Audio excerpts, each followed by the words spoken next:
Welcome back to another episode of Spitball Media Podcast.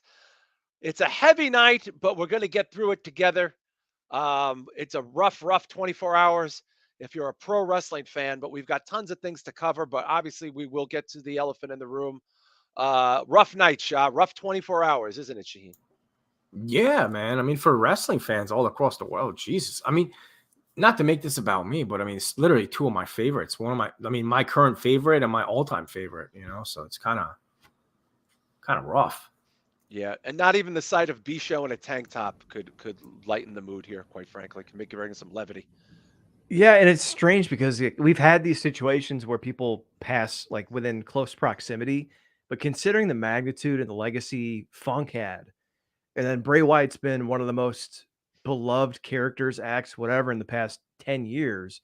It's rare that that happens back to back like that. So it's strange, man. It's sad. Yeah, it's sad. Thank you for checking us out. We appreciate it. Just a quick program note, as we mention every week, you have to go to patreon.com/break the app to access the full unedited show, especially on a night like tonight where we're probably gonna go a little long in the little deep in the paint, Shot. Don't you think we're gonna go a little deep in the paint on a couple of specific topics? We're gonna go hard in the paint. Hard. We're gonna go hard. I mean, look. It's a tough night, but please, if you haven't already, check out patreon.com/break the app. $5 a month B Show, still the best affordable program in the entertainment business. Yeah, streaming services are going up left and right.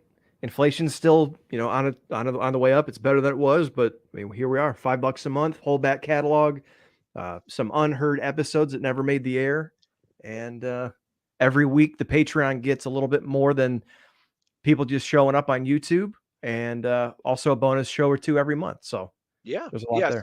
So thank you guys for checking us out, and for the first time on the free, and of course, thank you to the many people who have been keeping the lights on this place on in Patreon.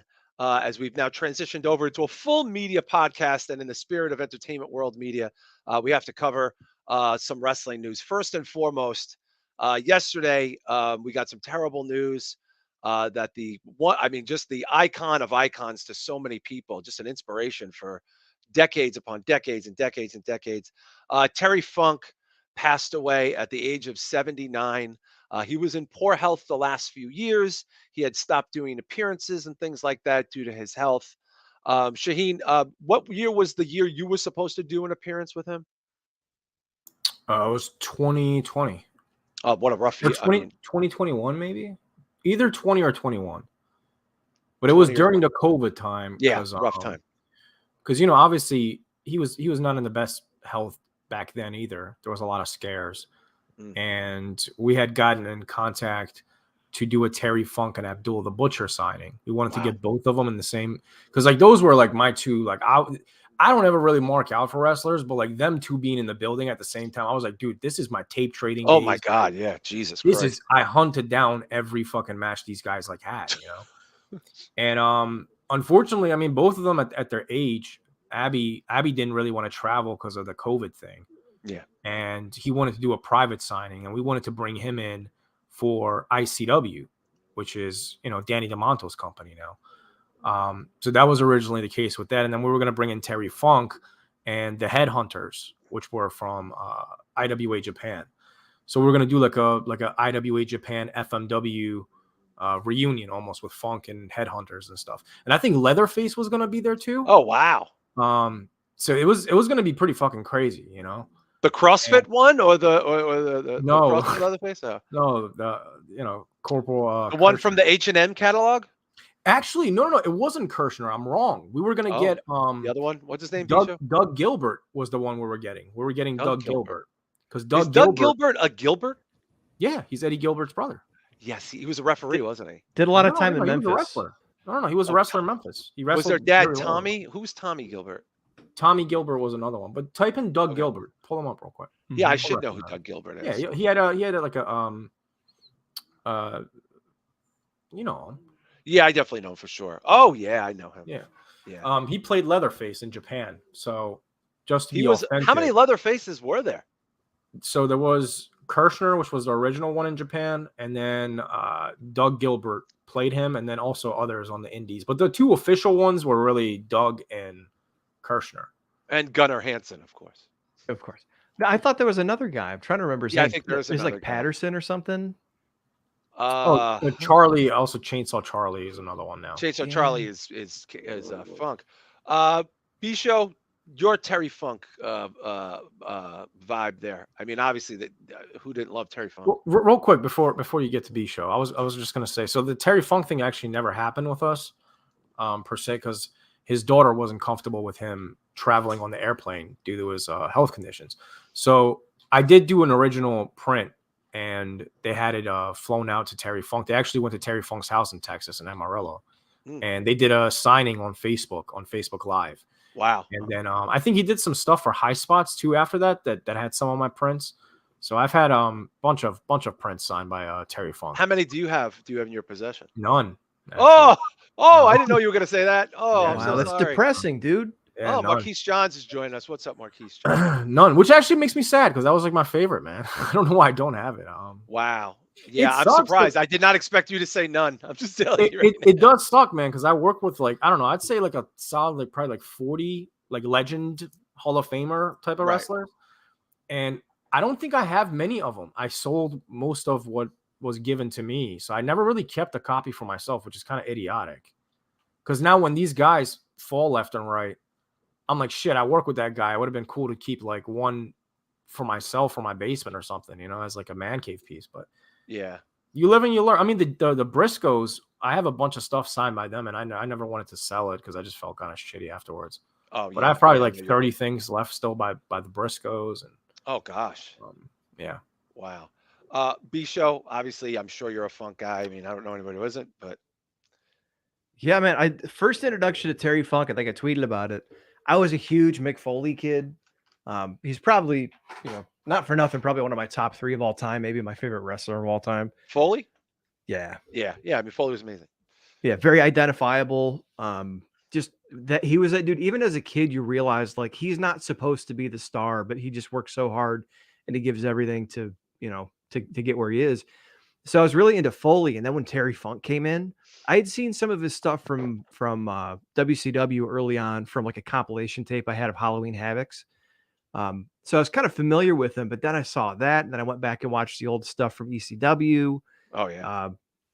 Even going so far as like there's a Chamber of Horrors match with him and Muta versus Sting and Ric Flair.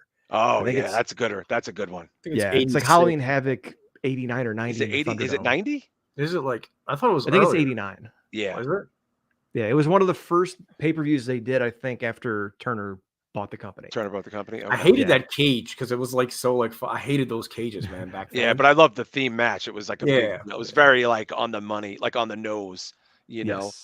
But like I started seeing him just go crazy, and being a huge Foley fan immediately translated to being a huge Terry Funk fan. And then I watched this shit from FNW versus Tiger Jeet Singh and Leatherface, and it was like Onita, yeah. Oh my god, those matches. And thinking of just how, like, going back and watching, there's a lot of guys like Hogan and Dusty. They were very much like, they're great minds, but they're always looking out for star player. Funk put over fucking Stevie Richards at one point for the ECW title. He made or helped make so many fucking people. Oh yeah. And was so generous when there's a million guys in that business that just steamroll over people.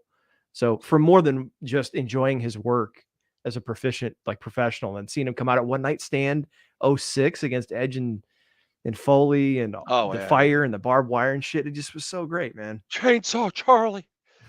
Yeah, I've known. I mean, I remember I got to say this, and I'll probably date myself. Not that people don't know how old I am. One of my favorite Terry Funk matches is his feud with Lawler. If you guys have never seen, have you seen those Mid-South matches with him and Lawler?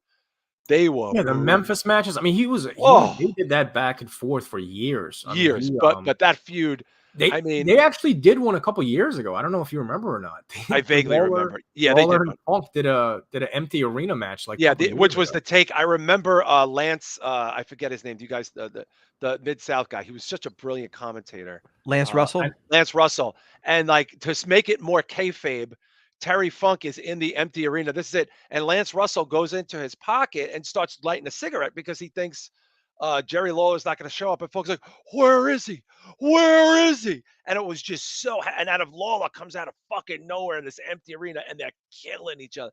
I mean, it was just so fucking intense, dude. Lance Russell's like, oh my goodness, like with his cigarette in his mouth. I was just like, holy fucking shit. And then you fast forward, like not even the dusty stuff or whatever, but you fast forward and you find that at middle age, this motherfucker goes to Japan and is just lighting himself on fire, literally cutting himself up with no fucking fear. He's still in good shape. He's an enormous guy, which I think a lot of people don't talk about his size. And I'm watching these tapes and like the early nights, and I'm like, Terry Funk is gonna die in this motherfucker. Like he's gonna get a goddamn heart attack and die in this shit. Just the brutality of it. And I know, Shad, you're a big FMW guy, right? I mean, dude, I would say that was like my first obsession, was hunting down as much hardcore wrestling as I could when I was a kid. Because like with Terry Funk, man, I discovered him when I was still living in Germany, because there was a channel that would play ECW. So they would show clips of ECW, and I watched the Barely Legal match, clips of that.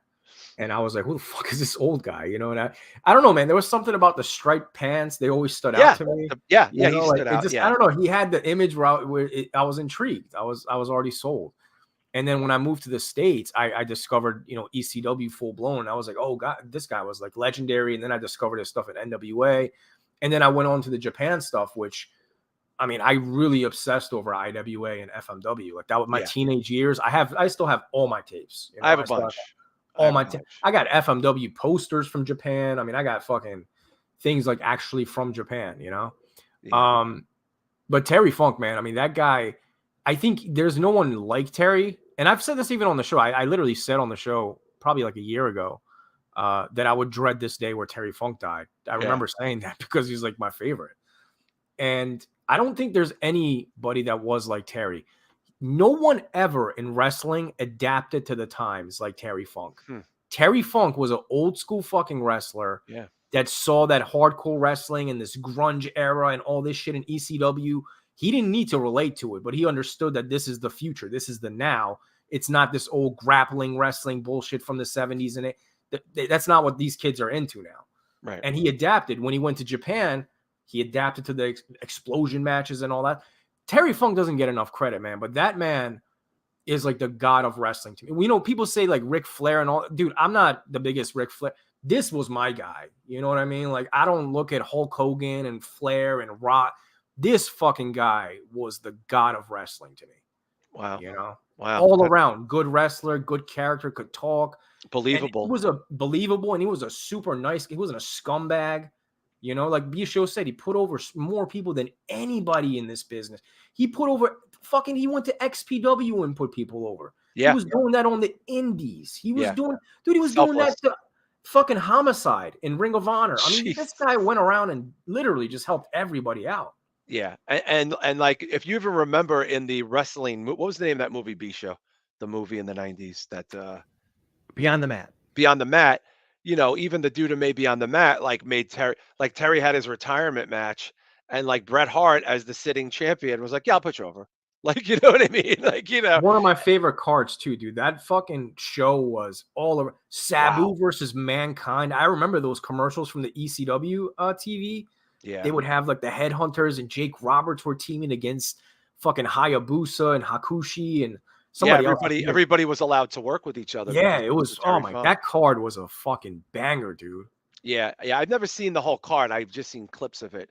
Bisho, who's put in the? I know we got Joe Punches, we got Cloudy in there.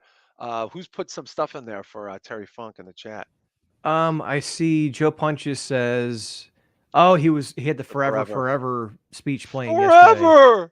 Oh my God, they gave me chills watching it yesterday. I'm probably going to get that tattoo eventually. Like Terry Funk is somebody I would get tattooed. Yeah. You know what I mean? Just because I Ranch. Like the Funk You logo, but just forever at the bottom, you know? Cleric of Chaos saying Hayabusa. Oh, yeah. Yeah, hell yeah. Hayabusa was the man. Dude, yeah, he had an explosion ring match with Mr. Pogo, Hayabusa, Terry Funk, and Masato Tanaka. Jesus. You look at this guy at like 55 doing that. You're like, what? Yeah, he was about my age then. Yeah, he was about my age. And but beat up. Like this guy was barely moving. Yeah. Well, the thing is, you know, he never like, you know, he's one of these guys, Bisho. Like, I don't look, obviously Hogan has a lot of problems.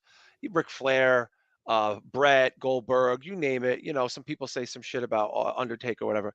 Name one person that you recall throwing Terry Funk under the bus in the last 50 fucking years of wrestling. Oh, I think absolutely nobody. nobody. Nobody. Nobody. And of No. course, Chris Matthews is bringing up Roadhouse. So great. I mean, it was just so perfect to put him in that. You know what I mean? He was already probably in his maybe pushing 50. What was You know, he? calling Sam Elliott dad. I mean, like, you know, and he was Mind already your business, Dad. That's so fucking perfect. What was that movie with Sylvester Stallone and him? Over the top. Ah, I was right. Over the Was it top, Over the the arm Top? wrestling movie. He was just, you know what I liked about Terry is that, like, I knew wrestling was fake as a kid, but I didn't think Terry Funk was fake. If that makes any kind, like, you know what I mean? Like, I believed that Terry Funk, when I watched that thing with Lawler, I felt like that was real. Like, I was like 11 or 12. I was Yeah, like they renting it. hated each other. You could. Yeah, you I swear, felt like it you was like, sold it. where is he? Where is he? He's yellow. That's what it is. He's a chicken. Or he's like, where is he? Where and like he's the bad guy, and the good guy didn't show up yet. Like the good guy is scared. Yeah, this is the revision of it. The revision. And the striped pants. I mean, this dude was redneck to the bone, but like he was so unrednecky, like in the real sense of the word. Like, That's you know what I yeah, mean? dude. That was the thing. He was this like country Texan guy that you would think, yo, like Real. this guy is probably part of the clan or some shit. Oh, Like, this God, fucking no. guy's living on it. But he was the most like cultural person. I mean, Yeah. he went to Love Japan him. and lived there. He fucking dude. Don't forget Puerto Rico with Carlos Colon. He Oh. would go there all the time. Didn't he all have the those time. Abbey matches? And with Brody, yeah. have you ever seen the matches of him with Hell Brody? yeah. They're Him and- violent. Him They're and it would violent be matches. it would be Jimmy Snuka and Brody versus the Funk Brothers a lot. Okay. Yeah. In All Japan, they had a lot of matches. Yeah, him and Dory. Yeah, I can't forget Dory. Dory didn't have his career, of course. Yeah. Bisho, who's throwing some? We want to make sure we recognize the people in the chat here. Jose Aguilera says his first exposure to Terry Funk was actually Beyond the Mat. And then he rented WrestleMania 14 and Barely Legal 97. Wow. Oh, wow. And I think did Chris Matthews have something in there too? I just want to make sure. Yeah, they're coming in hot and fast. They're coming in. Yeah, well, look, it's a big Joe Punches. Joe Punches Funk slapping Heyman in ECW when he's talking about his family. I think you hit on something, John. Let's see. Yeah, I was looking for memories. People are putting comments. I'll share them up in a minute. But by the way, real quick, I wasn't talking about Over the Top. I was talking about Paradise Alley. He worked. Oh, yeah, that's way before. Was he Over in the Top. Paradise Alley? Yeah, he was the wrestler. That's Oh. With the wow. robe So he and was shit. in a bunch of big movies with kind of Yeah. big movies. Because but I like, was gonna say Over the Top. That's not what I was talking about. I love. he's in Over the Top, right? I know, but that's not. I was like, yeah, he wasn't the wrestler. Doesn't he? Isn't he have like he has like the sleeveless like shirt or whatever? I'm trying to remember. Yeah. He's got like a fucking boxer robe or some shit. What were you gonna say there, B-Show? Somebody. His I didn't hear you there. Sorry. Yeah, no, it's all right. His he was believable in the sense that he would do shit that you wouldn't expect. Because like if you watch wrestlers, someone said this about Charlotte Flair recently. As good as she is, a lot of her movements look deliberate. Like she looks like she's like if she's gonna hit the buckle, it's it's like very telegraphed. Right, yeah. Even though she's an incredible athlete. Yeah, she's fantastic though. She's great. It's just there's some timing thing that she does. Maybe try to be careful. Funk would just outright grab a chair and throw it straight up in the air and like lob it onto someone's head or up into the crowd. Some of those chair throwing things were incredible. Yeah, Dude, but the just ECW clip, yo, that's classic. The chair clip. the I mean, chair it's in a the ring. legendary. It's Yeah. the Oh my legend of God. legend. The thing that was in all the videos and the commercial I think with everybody pelting the chairs, and he just does the Flintstone flop. I mean, this is was, just like this is Hardcore Heaven. incredible. Yeah, this to Hardcore me Heaven is before. like this one picture I think defines ECW in a lot of ways to me. Yeah. Like, you know what I mean? Anybody else in the chat? Like I said, I'm sorry, Bisha. I'm just trying to make sure we get to all these people. Yeah. Let's see. Chris Matthews says the I Quit match with Flair. Oh, You know what? Yeah. I'll see your I Quit and I'll raise you the other match they had. I think it was at the Great American Bash. I actually think that one's better. It's just, and also I don't know if it was the Great American Bash match or if it was the I Quit match, but allegedly Funk had a torn sacrum, which is like some thing in your God. spine. And Foley said that when he was going back and forth from Japan into America, he would actually, after takeoff, undo his seatbelt and he would sit on his knees and lean over his seat because he couldn't sit upright for 12 hours. How big was he? Was about 6'6", 6'5"? No. He was big. No, dude, he's like 6'3". He was a huge guy. He was like 6 foot, 6'1". That's why he was was in all these big. movies, is because he was a big Well, guy. but Stallone's like I met 5'6". Funk. I met Funk. I mean, he was older, but he was. Well, he was hunched over. I mean, if he stood up but straight, still, he wasn't. He's not 6'4", 6'5". No, I he mean, wasn't maybe that big. 6'3". How old? I think he's probably 6 foot, man. I don't think he's. You think he's my size? Yeah, I don't. Funk wasn't a big guy. Well, you know what? But you have to remember, in my childhood, like everybody, like I'm a kid. I think these guys are 7 feet tall. Like, you know what I mean? Like, how big was he? Let's see. I wonder if we know how big he was. 6'1". 6'1". Okay, so he's a little bit. He's like kind of my size. Like your Bicho is shorter than you. Yeah. Now he was. I'll still kick your ass, Brian. God damn it, you goddamn burly egg sucking bastard! Oh my god! I'll dry you right in that pool. There was one match that still to this day, I think this is the only match that actually like horrified me as a wrestling fan. And it's just because how gruesome it is. Like for some reason, the blood is like darker. Like it's just fucking gross of a match. Look for Cactus Jack and Terry Funk. No rope barbed wire. Not the exploding ring match one. It's just a regular no rope barbed wire. And dude, that match, and you'll be fine with like copyrights because it's fucking IWA Japan. Nobody knows. Sure? Yeah, dude, it's fine. Is it the one with the ladder where Foley takes the bump off? No, that's the famous one. No, this was like a random match they did. We might not have access to. Was it like in the office building? There's like all these Japanese businessmen in the crowd or something. No. Well, I mean that's always they always had the mafia. That's the mafia. That's the Yakuza.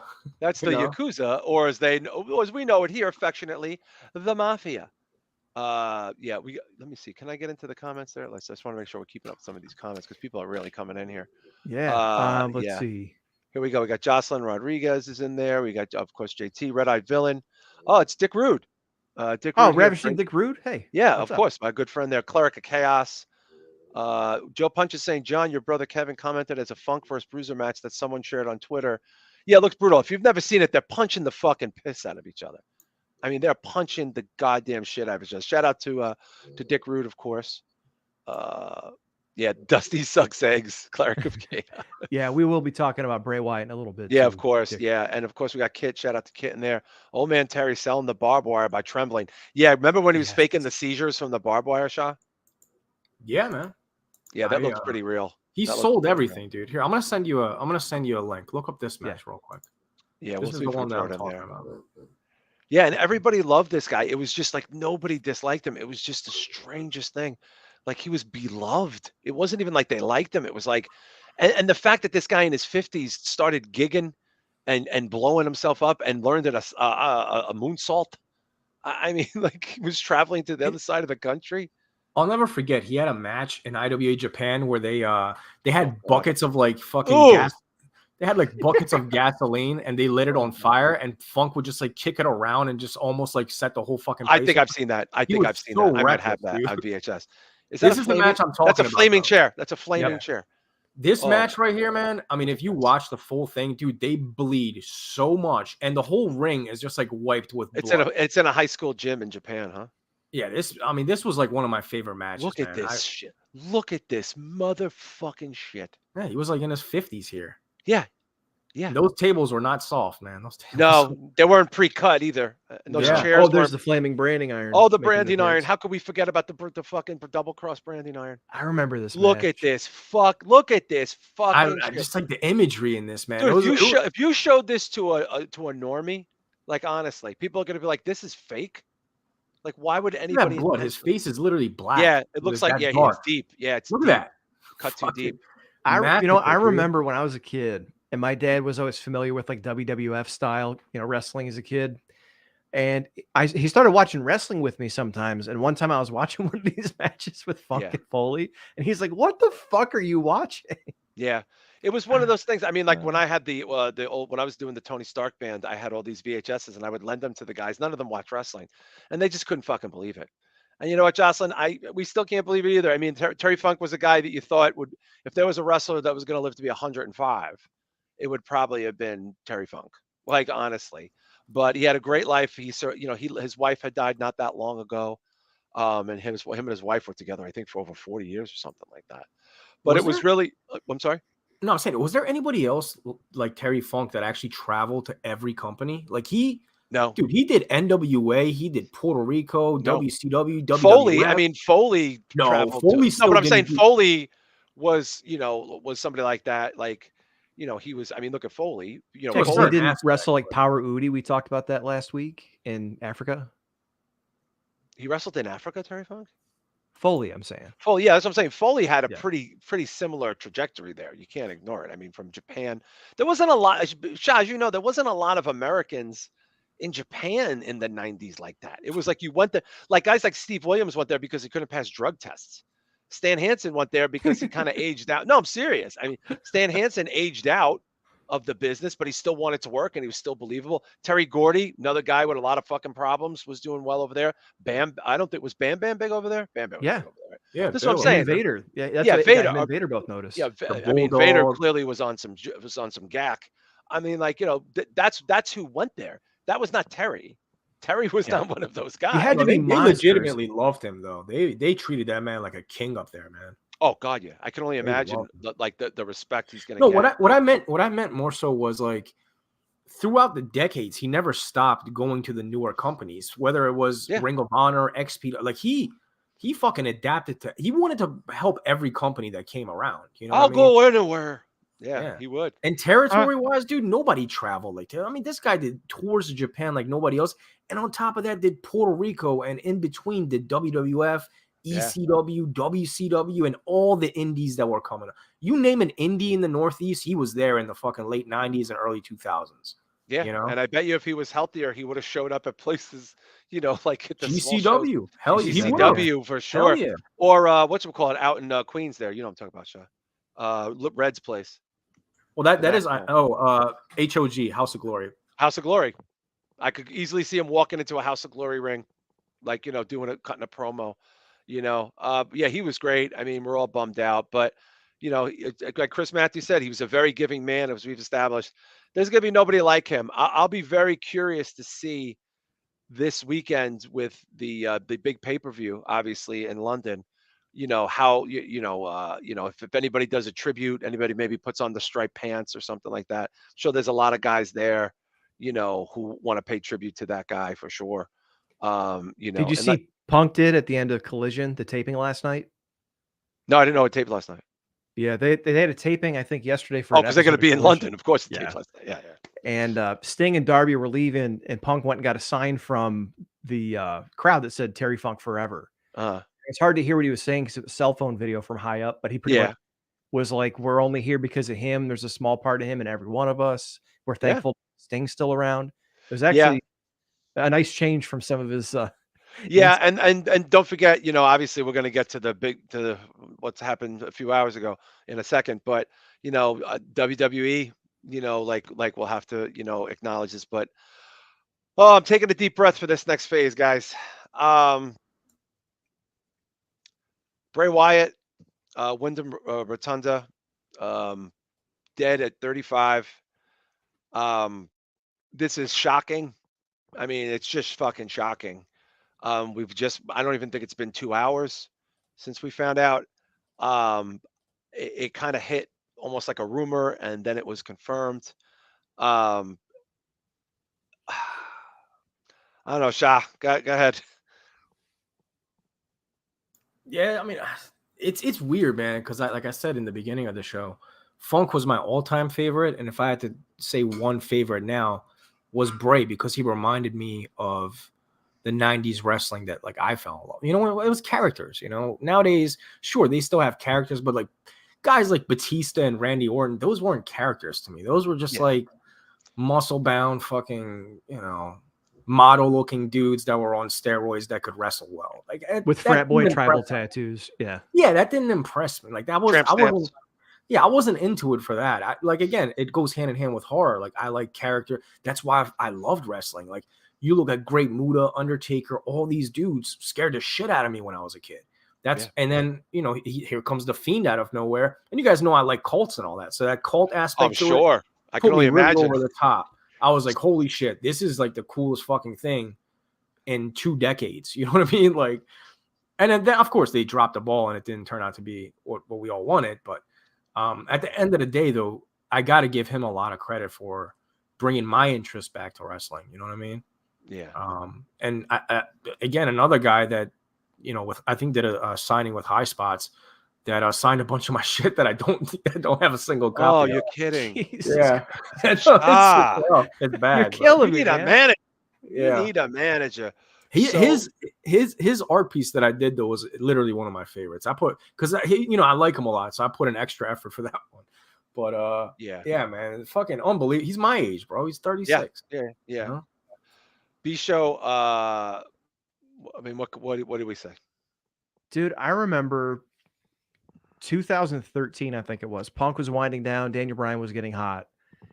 And the Shield had just come on the scene in the Wyatt family. Yeah, And I called my brother, Steve, from Erie Point. And I said, dude, you have to watch this. And it was like a 3-on-3 brawl with those two teams. Just an absolute fucking schmoz. Broken tables, shit all over the place. And I just said, look, these 6 guys are going to be a huge fucking deal because there's nothing else that can touch them right now. And, some of the guys fell off a little bit. Dean Ambrose is now John Moxley. He's doing well. Seth Rollins doing well. Roman, obviously. But I felt like Bray always, it was almost like he would get to a point where he was going to break out and be the next like top guy. sure. And then they would hamstring him with something dumb. Yep. And then he did the Firefly Funhouse, and it was like everyone was on board for this, and he had the Fiend. And then because Alexa Bliss is pretty and blonde, they gave her the whole gimmick. And it's like, what the fuck? This guy is money. Like, and apparently he and another writer were like coming up with all this shit. So it's like you got that kind of dynamic, creative person, and he's taking these risks. And you have Tom Savini designing his masks. And for those of you who don't know, Tom Savini wasn't cheap either, by the way. No, Tom Savini, was the effects maestro behind the original Friday the 13th and The Burning and a lot of classic movies. Yeah. So like that, he was that kind of, I hate to say generational talent, but it just seemed like they always would just cut his legs out from underneath him. Yeah. And I always had that hope that he was going to break out of that. This is just fucking heartbreaking that the dude at 36, our age, Shaw, 36. Was he even 36? I thought he was 35. I mean, no, he's 36. He's 36. Either way, I mean, yeah. Well, no, I'm just, I wanted to be accurate. But no, you think of Terry Funk. Okay, he's 78. He had health 79. issues. Someone said like, maybe dementia. That we were expecting that, dreading it. But this was like way out of left field. Well, we haven't seen him in a while, and apparently, it's been revealed tonight that he had a heart attack from COVID, which I've never heard of that. I don't know how prevalent that is. Obviously, look, I'm not wishing this or anything, but I'm just saying apparently COVID might be making a comeback here. Where it's slowly sort of, I'm seeing bands cancel tours for COVID. A band I know canceled a tour because someone got COVID. People I work with got COVID. There's been an increase in COVID cases. I don't know if this is tied directly to that. 35-year-olds don't drop dead of a heart attack generally, 36-year-olds. So, it's very shocking. We haven't seen him. There was speculation he was hurt. They were very cryptic. The Uncle Howdy thing was supposed to have a payoff. It didn't have a payoff.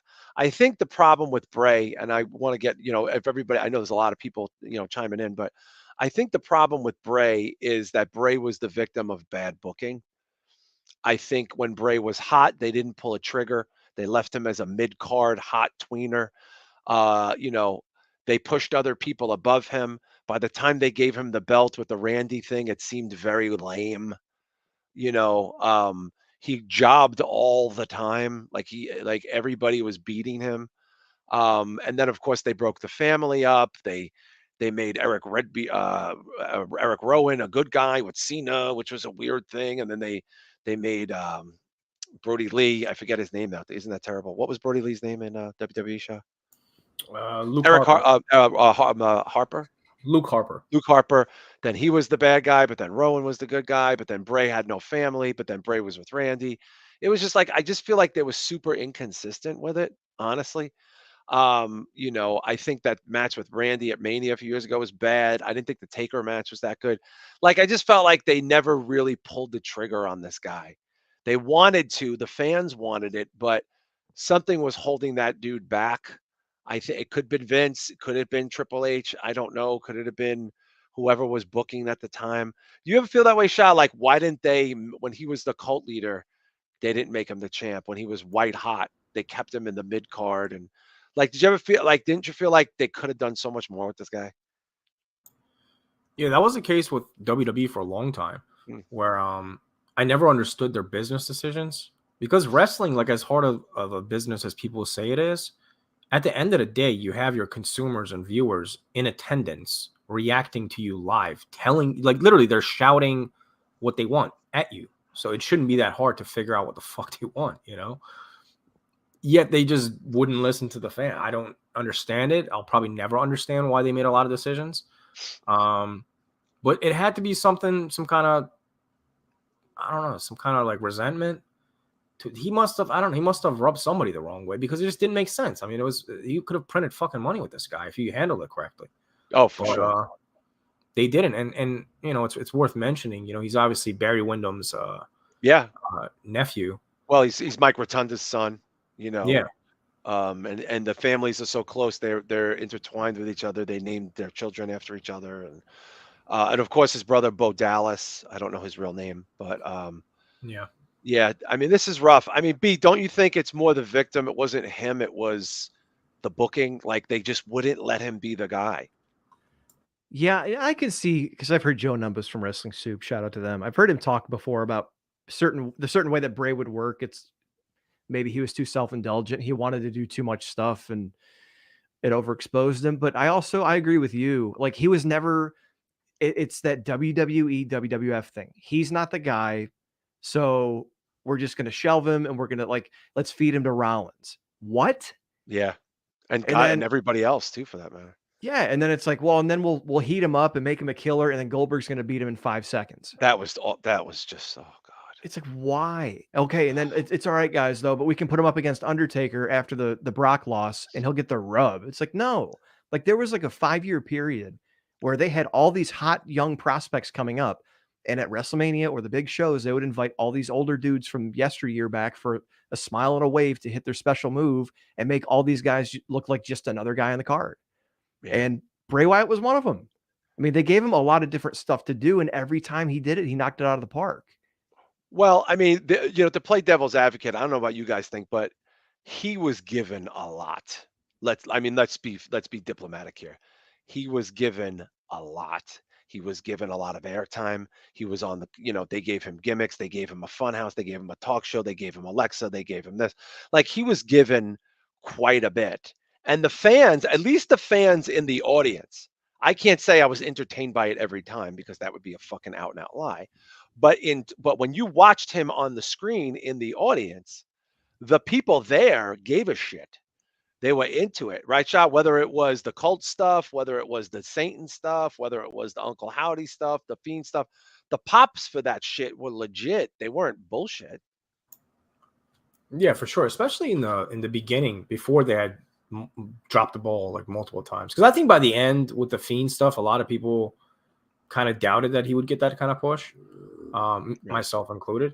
Yeah. But in the beginning, when he was still doing the cult stuff, I was like, holy shit, this could be like the next Undertaker if they do it correctly. Absolutely. Eventually, you have to pass the torch. Undertaker, I mean, come on, man. You know, like, what are we talking about? It's 2023. We need somebody new that's going to be able to carry on the tradition of like the horror character in wrestling, which I haven't watched wrestling in years, so I don't know, but fill me in. Do we have a character right now in wrestling that does like horror stuff? Is there?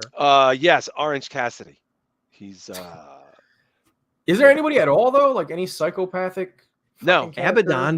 No, you have what's his face? Joe Gacy does a soft shoe version of it in NXT. I mean, it is. It's a soft shoe version. Joe Gacy. He does, yeah. No, Shah. He's got a huge push in fucking NXT. He's got a cult in NXT. That's literally. That's a guy that still fucking hates me. Yeah, you got beef.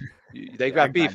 That guy does not like. I mean, look, and I'm not. Wait, are you serious? Joe Gacy is getting. You didn't know that? Yeah, he's getting a huge. He has a whole cult. He's got the Rock's daughter in his cult. He's got a whole. Oh, what? That's his. Yeah, that's Joe Gacy. Yeah, I mean, I guess I'm happy for a local guy. I guess. I mean, yeah, this is like the Make-A-Wish Bray. You know, this is like this is like autistic Bray. Like this is like like Bray on the spectrum. He could wrestle, but I mean, he's not a bad wrestler, but he's not. He doesn't have it. He doesn't have it, dude. He's like Fetch. It's not going to happen. It's just not happening. Just mad emotional too. He's like the word Fetch. B-Show. Before we move on, I want to ask you a question. Do you think now people will sit and genuflect over this and go, this dude was a great talent, great talker, should have been bigger, was not his fault? Do you think this is just a polite thing, or do you think, because that's what I think. I think people are going to start talking about this guy on a very high level, which they haven't talked about in the past. Yeah, I think so. I think you're right.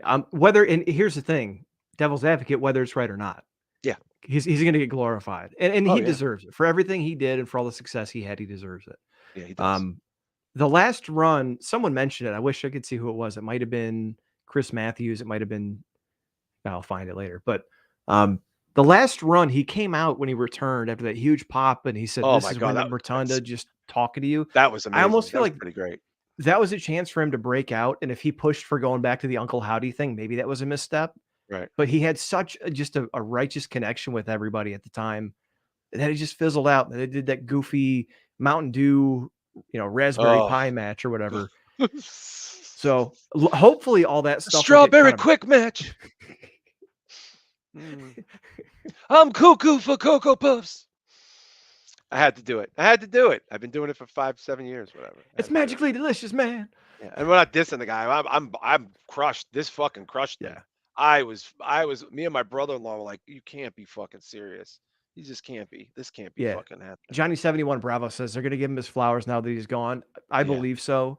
Yeah. And look, no matter what we say, and I guess we're a society and a fandom of like all or nothing. If you're not the star, you're nothing. That's been a very weird thing like the past 10 years. It's kind of true. It is. But at the same time, I think he did as much with this as he could under the circumstances. And I think that shows just how talented he is, and people are going to remember that. Yeah. Shah, do you think this is going to be a thing where people are going to be like 10 years from now, people are going to be like, that fucking dude should have been the top guy. Like they're going to see those promos, see the Fiend shit. And by the way, he could work. He wasn't a shit worker. He could work a little bit. He wasn't great. He was very good for a big guy, man. Yeah. And he got himself in shape a couple of times, like you could tell. And he was a stocky fucking yeah. And wide dude. And he got a prime JoJo. He left his wife for a prime JoJo, put a baby right in that ass. 4 kids, right? Yeah, 3 from his previous wife, and then 1 with JoJo. That they got a baby, they got like a 3-year-old or something, How do you think they're gonna look back on this guy, honestly? Because that's the way wrestlers, as wrestling fans, we have very specific history views. Yeah, I think people will reflect back, and even WWE themselves, I think they'll regret not pushing this guy. I think he's one of a kind, man. I mean, that shit ran in his blood. He was like, he had the it factor, as generic as that is, that we say that in wrestling, but like he did, he did though, because like he didn't have to try too hard. You could tell this guy was a fucking natural at this shit, and it's because he was a Windham. Like it made sense. Yeah. His dad was IRS. His fucking uncles, Barry Windham, and his grandparents, his grandpa too. Yeah, Blackjack Mulligan, right? Yeah. So it ran deep in his fucking family roots. Yeah. So I mean, it should be no surprise. But also, it made sense because he was probably a fan of those Undertaker characters and stuff like that. Because I mean, he's my age, so he was a kid in 1990 when Undertaker came out. So it made sense that he had that influence. And that match wasn't great. No, but I don't know this for a fact because I don't know the guy from a can of paint, right? But I'm assuming that match meant a lot to him because he probably was a fan of Undertaker. Taker loved him. Taker thought he was brilliant. Right. Taker fucking loved him. So loved him. I'm glad he got that moment, even though it wasn't great. But they dropped the ball, man. This will be one of those what ifs for sure. Yeah, for sure. And then of course, Shah, you got to think people like could he have went to AEW? Like he's a dude. If he would have walked into Impact when he was fired, he would have been the fucking shit. I mean, he would have just been like.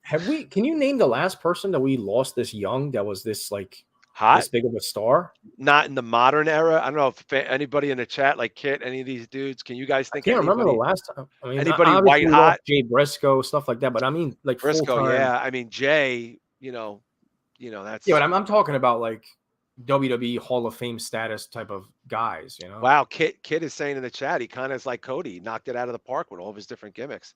Yeah, I mean, he did. I thought Eddie, he was way better than Cody, to be honest with you. Yeah, I think so too. I mean, you know what it is with Bray? It's just one of these things. Like he was into, I could tell this dude was probably in the back rehearsing this shit. Like, I gotta get into character. I all right, say the lines, say the lines. Like, I gotta say the lines. Like I could tell, no, but I could tell like it was like a method thing. Like it was like you see these motherfuckers, and you know this, Sean, you know this B show. You see these turkey motherfuckers walk out there and just go, go, go, go, go. Roman did that shit for like 3 years straight. Like gobbity goo. And like here's Bray, like deadpan, fucking like look with Satan Locked in, tattoos, locked in a rocking chair like a mental patient. You know what I mean? It's just like you could tell that dude thought about like he the night before he was in his kitchen. You know what I mean? Like I just caught that. I just caught that vibe. Eddie made me feel that way too. And you know what, Chris Benoit, I'm sorry to say it. I'm not trying to be disrespectful, put him in a category of fucking a murderer. But prior to that, these people I believed like these people walked out and said, I am going to win. I am going to put this fucking thing over tonight if it kills me. You know what I mean, B-Show? Like, I just felt like he was that kind of a person. Yeah, and I think we've talked about that. I think I, rightfully or not rightfully so, I said that even about MJF a couple weeks ago, where he's really, really good. Yeah, he's good. But sometimes he comes out and it's like, blah, blah, blah, blah, Gobbity blah. goo. Yeah. Every week, Bray it's the same shit. Like, oh! It's like, yeah, we've seen this last week, dude. You're going to do the same thing you did 2 weeks ago. But Bray was almost like a Jake Roberts in a way, where like you fucking, like you said about Funk earlier, you may not believe the gimmick, you may not believe all that shit, but you believe him when he's in the moment. Oh yeah. And you can just imagine Bray sitting home like, long ago, Sister Abigail. I can't do it like you can. Yeah. You know, Sister well, you gotta Abigail. Take a breath in between, B-Show. You gotta breathe. Gotta breathe, man. You got to breathe. But like he was just on all the time. And my hope is that if he won't be remembered as our generation's Undertaker or Mick Foley, Kevin Sullivan. Maybe Kelly. That's what I was gonna say. Kevin Sullivan. I would even say he took the Undertaker spot because I mean, who else? There's nobody else is doing anything. You can't name any other characters that were. These guys are saying Pillman. That's wow. Yeah, that's wow. You guys are fucking nailing it with the Pillman. I mean, obviously Owen Hart, people like that. Owen, dialed in like a motherfucker. Owen, dialed the fuck in. Boom. But look at what we're talking about, guys. Owen, second generation. Bray, second generation. This is a blood thing. This is even Cody. I'll give Cody his fucking props too. Cody's killing it right now. He's the son of maybe one of the greatest American wrestlers of all time. Like, if you're going to be that, where do you think this fucking comes from? You think if Jake Roberts had a son who was in shape and who knew how to talk, do you know what that motherfucker could be doing right now in this wrestling business? Oh, yeah.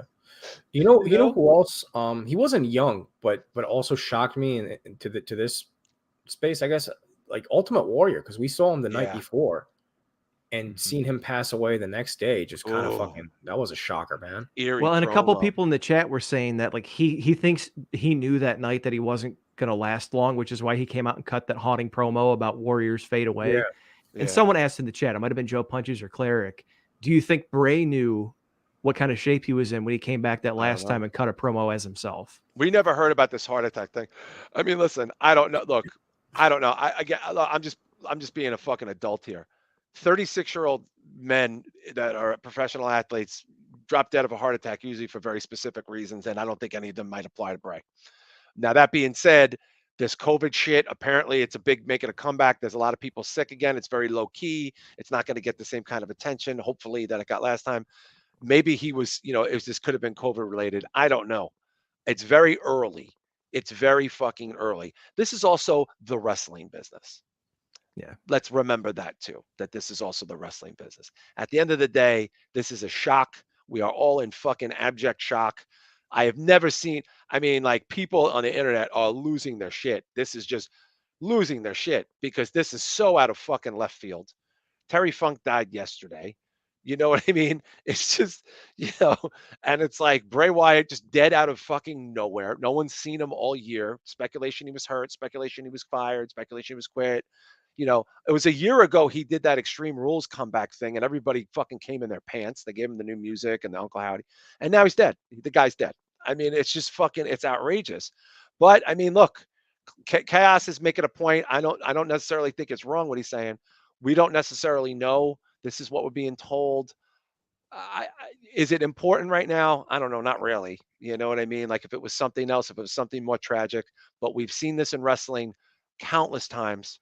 Countless times. If this is a heart attack due to COVID, it is even more fucking shocking because I didn't know that was a thing. But Jesus Christ. But rest in peace, super talent. I expected more from him, but it was not his fault. I was very hard on that dude because I just thought you had all this behind you, and it's just like it's like you were literally born in chicken salad, and like you're doing job. I've seen that dude do jobs like 9 pay-per-views in a row, shot. Like, like honestly, how many feuds do you remember him winning? Name one. Can you name one feud? They lost a Shield feud. Yeah, I honestly can't name one. I Did he can't win name one. against Cena? Did he win against Cena? No. No, see, he dropped like No. 3 straight. Cena steamrolled that. Cena ended it. That was part of Cena's mystique. Someone would get hot, Cena would end it. Randy Orton, Undertaker, Roman Reigns. Lost the Cena. Randy feud. Orton set him on fire. Orton set him on fire. We thought Orton killed him in character. Yeah. We thought he died 3 years ago in character. And then Alexa showed up spewing black venom and popping out of toy boxes. Then Alexa fucking stole the spotlight from that. I mean, yeah, he beat Cena at Mania. Yeah, but the feud, Joe, he lost the feud. No, I thought Cena beat him. Cena beat him. I thought he beat Cena. I don't know. So many. That was that was a really long time ago. I mean, I barely remember anything, but I could swear he beat COVID Cena. Mania. Wait, okay, that's right. no. He had to get his heat back in the mystery match where they went through the time machine. But look, he came out. We're in a time machine. He came out and he was white hot as the cult leader. Cena beat him in Louisiana.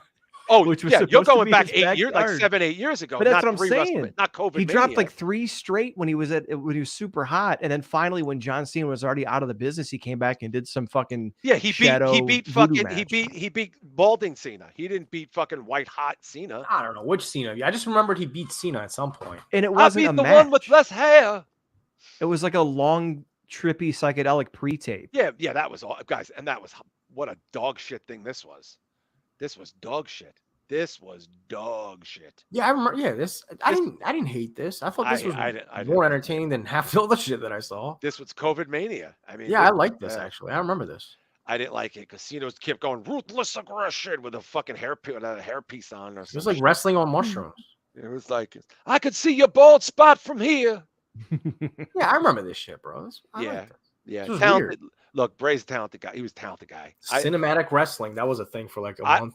Well, because there was no audience. There was nobody allowed to be at the What show. else did they do? AJ Styles and Undertaker in that form. What else was there? That was a funeral match. That was like that was actually really good. Actually, I thought that was way better than I thought it was going to be. Like Undertaker killed AJ. But yeah, Seth shot the JT is saying Seth shot the first bullet to the Fiend character with the Hell in a Cell disqualification. Yeah. Well, look, there's going to be a lot of going down memory lane, for this. But we wanted to get to some other things in the free, some movie stuff, some movie news. So over the weekend, guys, I did a lot, but I saw Blue Beetle. I took Edie, who is now, by the way, Little Drapes is now a college freshman. Unbelievable. But that was our last hangout day. Her and I went to go see Blue Beetle. And apparently, like just me, Joe Punches, and maybe Drew Yari were the only 3 people who saw it in this country. But before I talk about the movie itself, as of right now, globally, it's at about 50 mil, which is not that great. I'm talking about global. It wasn't the budget like 200 million or something. The budget's about 120, maybe a little more than that. It's terrible. This is not good. And I'm going to tell you guys something right now. And I'm dead serious, dead ass say this. This is a very good movie. I am Bisho. If you took your son to see this movie, your son would be bouncing off the walls walking out of the theater. There was very few children at the movie route, but they lost their fucking minds over this kid. Lost their minds. Kevin Castle's in here. I know that guy. What's up, Kev? Kevin Castle's in here. The Blue Beetle character from DC is an old character. He was played by the character was supposed to be a guy named Ted Cord. About 15 years ago, they made it a Latino character. Jaime Reyes, very popular, great character. The kid who plays him is from Cobra Kai, which, as everybody knows, it's the big fucking show, enormous show, Cobra Kai. So they casted a great kid. The movie is very good. It's very good. The special effects are good. The story is good. The villain, guys, is 74-year-old Susan Sarandon is the villain. and it's believable. No, I'm dead fucking serious. There's more to the story because the movie just came out. But I had said weeks ago that this was going to bomb, not because it's bad, but because there's no heat. Nobody knows who the kid is. Nobody cares. It's not. It's you need like a fucking you need some meat. You know, like for example, if Marvel's first movie was Guardians of the Galaxy, it would have tanked to the bottom of the ocean. They waited until it was like the sixth movie or the fifth movie, and that was supposed to bomb. But everybody had the palate cleanse in here. Yeah, my brother Kevin saying she's 71. By the way, Susan Sarandon looks great at 71. She looks fantastic. Guys, this is a very good movie. The special effects are good. The music is cool. It's not. I like if you judge it from the box office, it's a mistake. It's probably the best DC movie I've seen in a very, very, very long time. And it's the worst performing one. Shah, why do you think this keeps happening? Why do you think the quality of these movies doesn't matter? People just decide weeks in advance they're not going. I think the oversaturation, man. I mean, obviously, I'm not like a Marvel or DC guy or any of that stuff, but I can't even keep up with these. I can't keep up with how many you go see on a yearly basis. I mean, there's got to be like, what, 20, 25 of these coming out per year? No, not even close. I'd say there's maybe six or seven. Counting with the Netflix Yeah. and well, I'm not counting that. I'm talking about the I'm not theatrical. talking about the theater. I'm talking about Disney, all that. There's so many mini series. I mean, it's overwhelming. So I think people have to pick and choose. And it boils down to what I said a couple of weeks ago. I mean, just going to a movie theater with two people and getting a popcorn and a drink, you're dropping like $70. Yeah. So people are going to pick and choose how many movies they're going to see.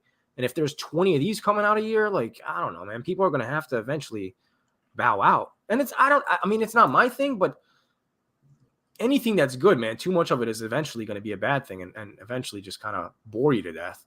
I mean, look at death matches, right? I love death matches when it was, GCW doing it fucking once or twice. Now that there's 16 companies doing it and AEW is doing it, it's oversaturated. It's not interesting anymore. I don't care. It's every week. I don't care. It's not interesting. Yeah. Yeah. B-Show, what about you? People crave it, man. You have to give some fucking time in between for people to miss this thing. Well, there hasn't been but Shah, there's only been one other comic book movie. There's 2 comic book movies this year. And Guardians and Flash. It's not like there was that's it. It's Guardians and Flash. That's it? Yeah, it seems like there's so many, dude. I feel like there's because so you're many. conditioned to think there's a jillion of them. Well, was there any Disney exclusives with series? Was there anything like that out? Yeah, there was a Disney exclusive, but that's not theatrical. So like they're not, they're a little different. By the way, Disney just announced they're putting out the Wanda. What was that called? Wanda something? Wanda Vision. Yeah, they're going for the digital release, right? They're putting them out. They're putting them out on Blu-ray and 4K, which they haven't done for a long time. Like Disney hasn't put shit out on physical for a long time. No, they haven't. But they're doing that with a bunch of their Disney exclusive shows. So, B-Show, what about you? You had a small kid. This is actually probably a very good movie for you to take your kid to. Your kid probably doesn't give a flying fuck about it. None of his friends probably saw it. You're not going to go see it. Why do you think this keeps happening though? Like what would be like from even a business standpoint? What if they didn't create the hype for it? If they didn't create the demand, why are they going through with the $130-40 million budget and losing 60-80 million? I don't know. I don't know if it's like the suits looking at their graphs and their grids saying if we spend X amount of money on a superhero movie, it's going to return Y, and they just keep doing it. I'm really surprised that there was really like no hook. Because I think we've talked about this before. You take Endgame and you end that phase of the DC universe, or I'm sorry, the Marvel universe. Yeah, which they did. And then you don't use that really to hook into the next other than like WandaVision. And people didn't really like that. Same with DC. Like I've never heard any mention in any of the movies of Blue Beetle unless I missed it. Mm-hmm. So like, I think if you're going to do these secondary characters, they're not all going to just pop like Ant-Man. And let's be honest, Paul Rudd was a hot property at the time when Ant-Man came out and got and Ant-Man has the luxury of being in the Avengers. There you go. So there's no tie-in. There's no hook. Like Jaime Reyes, excuse me. The kid being from Cobra Kai should be a hook. And the fact that this is the first Latino-based movie in the superhero world. And by the way, it's fucking fantastic. I'm dead. Like, you will fall in love with this movie. Very good acting, good story. It's not preachy. It's on the nose. The special effects are great. Dirk is excited that you're wearing a wife beater, B show. Mhm. Like, it's very like it does all the right things. It does all the right things. Cool payoff at the end. There's a good looking love interest. Like there's nothing really to not like about the movie. There was just no interest in it taking place. You know what I mean?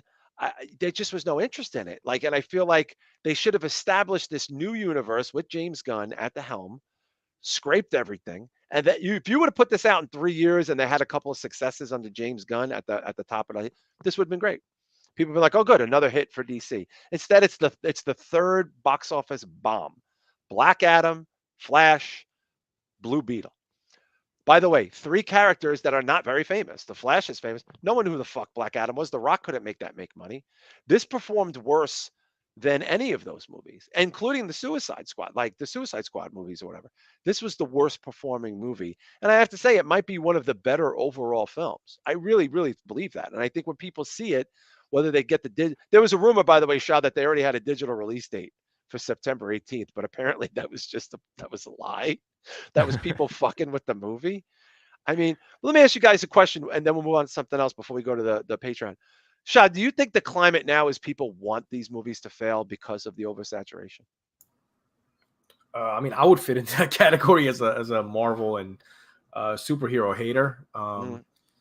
Again, it's not hating for no reason. It's just it bothers me that they take up so much space and money in the Hollywood world, and I think I don't personally benefit from it because a lot of these people that I want to see act in other movies are occupied by Marvel movies. So I'd like to see them freed up, man. I mean, put out like fucking 3 of these movies a year and wrap it up. You don't need to. I don't know, man. I mean, you say it's only been 3, and that's kind of surprising because it feels like it's so many more. Maybe previous years had 10 coming out, but I don't know. There's never been more than 3 or 4. I mean, it's seasonal too. Yeah, they don't want to compete with each other, so it's seasonal. You put one out in May, you put one out at the holidays, you put one out in the spring. That kind of vibe. Last year I think there was 4. Wasn't Ant-Man out recently? Ant-Man, was that this year? No, Yeah, Quantumania. it Oh, there was early okay. this Yeah, so year, this is okay. So you got Quantumania. I'm just trying to remember. You got Quantumania. Oh God, Flash. Wasn't the Black Panther movie out this year? No, that was the end of last year. That was the holidays of last year. That was around the holidays of last year. Wakanda Forever. Wakanda Forever. That was the holidays of last year. And Doctor Strange was last year. So yeah, there's only been about 4 this year. But Bisha, do you think people just don't want these things to bomb now? Do you think they're just like it's sort of like we've reached that point? I think it's kind of Schadenfreude from a lot of the, I don't want to say purists, but a lot of like comic book fans who felt like the studios have gone away or slapped them around or defaced some of these properties that they grew up on. I think those are the ones that want them to fail because they want change. They want something more what they think is authentic. And I can't disagree with that. I mean, I'm a huge Star Wars fan, and people are trying to say Ahsoka is really good. I don't trust it just because of all the I shit heard that's it's come out. good. I heard it's good. I'm just not that familiar with the character. Like, she's great. I love her. She's fucking fantastic. Yeah. And I didn't watch the Clone Wars, but I'll watch it because I feel like those Star Wars shows, The Mandalorian, the Obi-Wan, I feel like they've delivered. I actually feel like those shows. Obi-Wan and Mandalorian, yeah, I'll say that. But Yeah. even toward the end of the Mandalorian, the last episode was a little weird. It got So, I mean, look, it peaked with the Luke thing. I mean, you're never counting that you're never doing that. But I heard it was pretty good. Oh, Drew Yari's joined us as well. Hey, you know what, guys? One thing I want to get to, I'm going to save a couple of things for the Patreon, but because we forgot Spider-Verse was one of those movie shots. So you're right. There's been a few, maybe more. There's the Spider-Verse movie. Yeah, see, there's a bunch of them. Yeah, there's a bunch. There's a bunch. But one thing I wanted to get to, only because we talked about it a couple of weeks ago, there's been a developing lead turn in the Lizzo story. I don't know if you guys heard about this or not. There's been a development in the Lizzo lawsuit.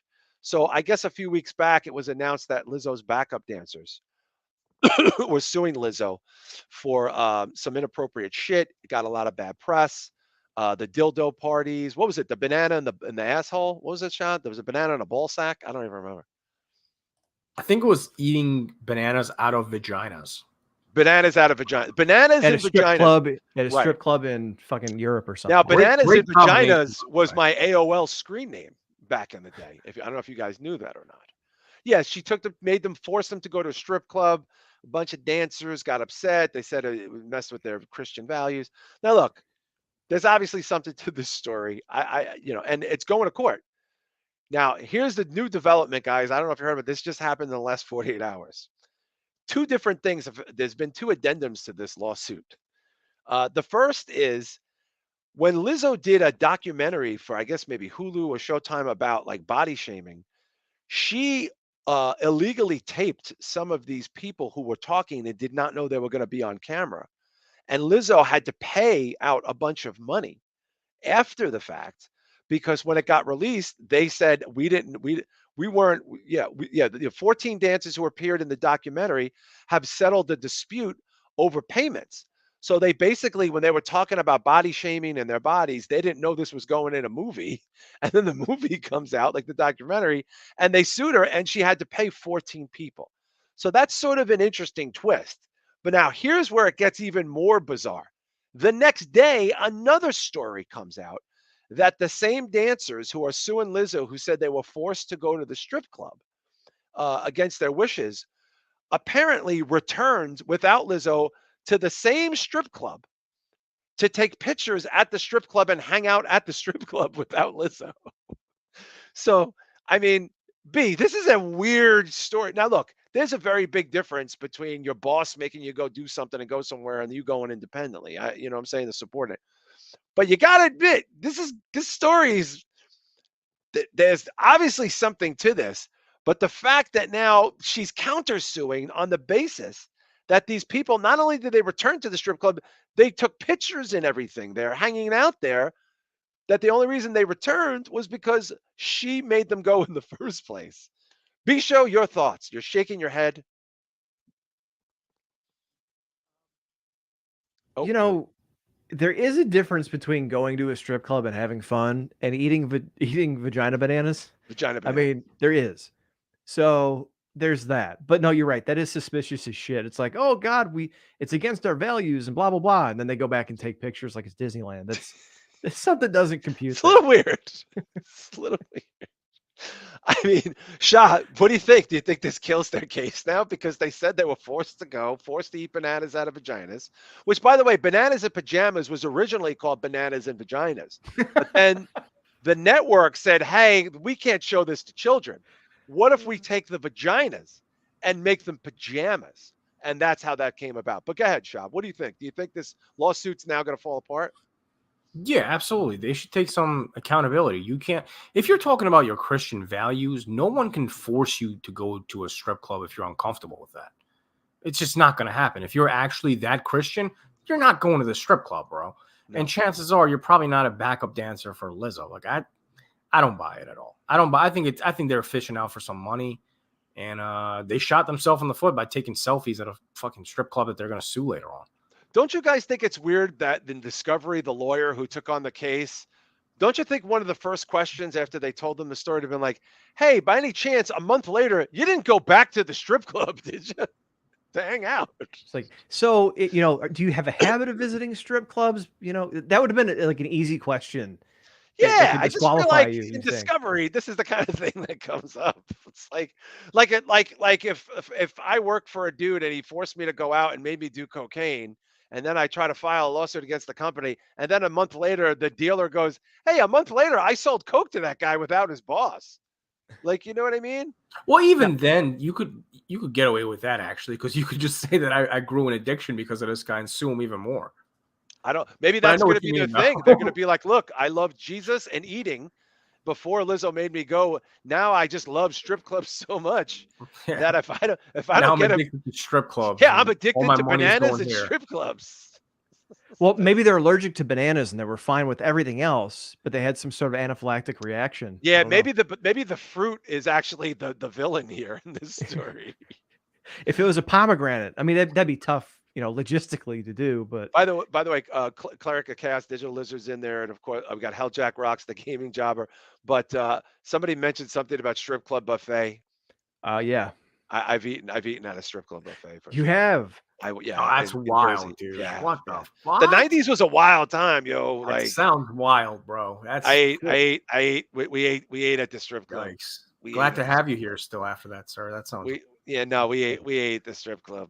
We did in Jesus. Jersey, and it wasn't even like real because Jersey you're not allowed to Well, do topless, so well it you was s- like go-go, Uh, which by the way, you think it sucks. It's actually way better. It's actually because there's like, there's not Lizzos running around there in the go-go. I can tell you that. But like, this is like the mid '90s, dude. This is like literally a fucking lifetime ago. I'm just saying. There you was no said fruit though.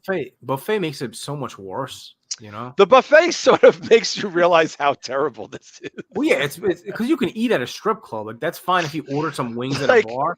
yeah, Open buffet at a strip club. You're like, hey, what the, uncharted territory are we in? This is like the not. the buffet shot reminds you that you're not a good person. It's very much a wrestling thing. Like I can see that being exclusively like open to wrestlers on the road.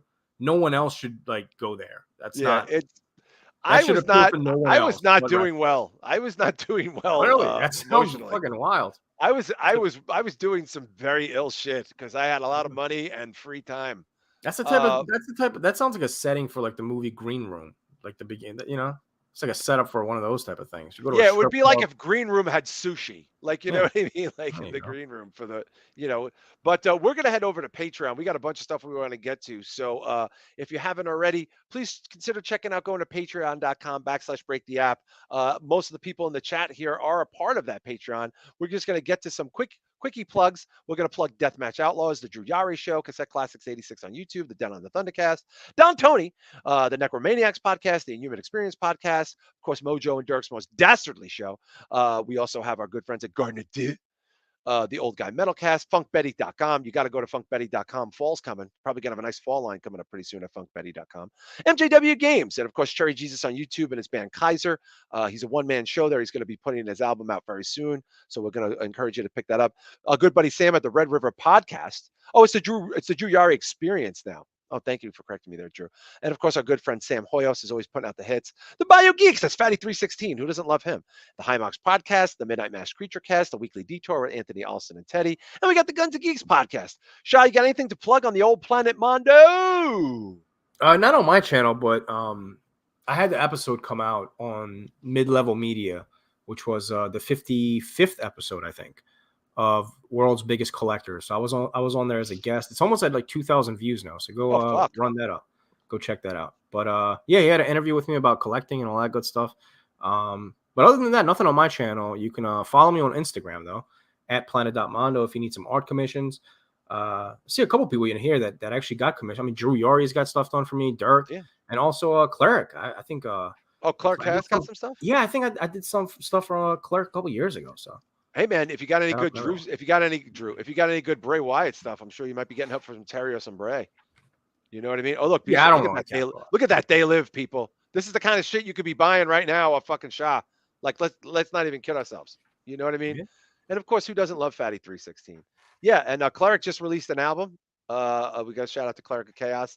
Nice. And of course, before I get to you, Bisho Brian, I want to say a special shout out to our brother Joe Punches. A lot of people stepped up for our friend because he's their friend, and we love you very much, Joe. And he thanks everybody for their support. Go ahead, Bisho. You got anything coming out there? I put up just a short video on TikTok that I shared on YouTube. Put on the Friday the 13th mask and skidded across the water in the pool. Yes, I love that you wore a shirt to show that you are from the Midwest, that you're in the pool with the shirt. It was freezing, and I was like, I'm not going to take it off. I'm a little bit too chubby for that. Shit, I'm look. You guys are mentioning the tank top. I got to start going back to the. I already gym. got the cardigan on. It was cold out tonight. I'm rocking the cardigan. Oh, dude, it was almost 100 today. It's like a wall of No, steam. it's like 61 here. Oh, it's coming your way. So not a whole lot right now. I've been preoccupied with work, but I hope to get some more stuff up soon. But I did want to shout out Kevin Castle. He's doing the Castle Chronicles tonight on Discord. So if you want it when we're all finished up, go check out Discord, find Kevin Castle, and check out Castle Chronicles. And thanks, Kevin, for joining. Yeah, he had to jump off. That's why he didn't stay in there because he was literally on his way to do his own show. Yeah, but no, I hope to get some more stuff up. I should be slowing down pretty soon and getting caught up. Just bshowbrian.com, subscribe and hit the notification bell. Do the same for us too. I mean, we haven't really been pushing it too hard other than just the past couple weeks. Yeah, we got to jump on that. But we're already up over 100 subscribers without, other than just streaming, doing a lot of pushing. So thank everybody for checking us out. The word on that for the Spitball Media for the YouTube, and of course we're having a good time here. Hey, we're going to start incorporating some of you guys in on the show. We're going to talk about that a little bit. If you guys want to, we'll start plugging some people in. as we approach different topics. But we got a bunch of stuff to get to on Patreon. Thank you guys so much for this successful relaunch, and we'll see you guys next week on Spitball Media Podcast. Peace.